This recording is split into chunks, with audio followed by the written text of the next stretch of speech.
હવે family court એટલે શું ને રેગ્યુલર જે સેશન્સ કોર્ટ હોય એના કરતાં ફેમિલી કોર્ટને અલગ કેમ રાખવામાં આવે છે? તો ઘરેલું વિવાદો હોય જેવા કે છૂટાછેડા હોય, લગ્ન વિચ્છેદ હોય, સંતાનોની કસ્ટડી હોય, ભરણપોષણ હોય, ગૃહ હિંસા હોય, ડોમેસ્ટિક વાયલન્સ, આ પ્રકારના બધા કેસીસ હોય છે.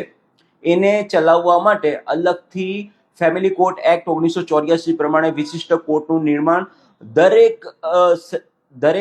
શહેરમાં કરવામાં આવેલું છે. દરેક જિલ્લામાં એક આવી વિશિષ્ટ કોર્ટ બનાવવામાં આવેલી છે જેને આપણે ફેમિલી કોર્ટ તરીકે ઓળખીએ છીએ. તો આવા બધા કેસીસ શું સેન્સિટિવ પ્રકારના હોય છે. એની જે ઇન્ફોર્મેશન્સ હોય છે, જે પક્ષકારોની જે ઇન્ફોર્મેશન્સ હોય છે, થોડી સેન્સિટિવ પ્રકારની હોય છે. એટલે આ બધા કેસીસ ચલાવવા માટે અલગ પ્રકારની કોર્ટનું નિર્માણ કરવામાં આવેલું છે જે સેશન્સ કોર્ટથી અલગ હોય છે. એની પ્રિમાઇસીસ, એની બિલ્ડિંગ અલગ રાખવામાં આવતી હોય છે.